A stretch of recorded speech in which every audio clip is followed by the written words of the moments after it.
আমরা কিন্তু মায়ের পেটে থেকে কিছুই শিখে আসি না, তার মাঝে সংসার করাটাও শিখে আসি না।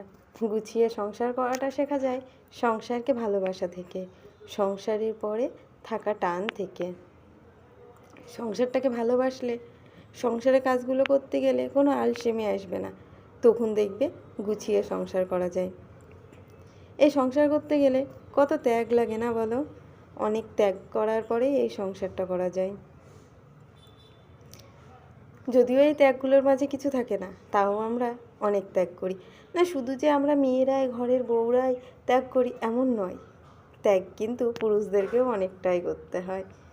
দুজন মিলে মানিয়ে গুছিয়ে নিলেই সংসার সুন্দর হয়।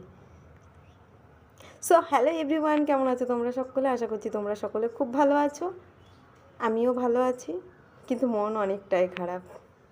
আমার মায়ের শরীর খারাপ, জানো তো। কিন্তু মায়ের বাড়ি যাবো, মাকে দেখবো, এমন ভাগ্য আমার নেই।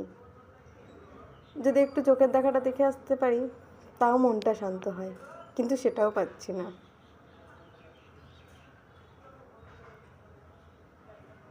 তো চলো রান্নাটা করে নিই। তোমরা কেমন আছো সেটা জানিও কিন্তু কমেন্টের মাধ্যমে, আর কে কোথা থেকে আমার ভিডিওটা দেখছো সেটাও জানিও। ভালো থেকো সবাই, বাই। আর আমার ভিডিওটা যদি একটুও যোগ্য মনে হয়, প্লিজ আমার চ্যানেলটা সাবস্ক্রাইব করে পাশে থেকে দিও।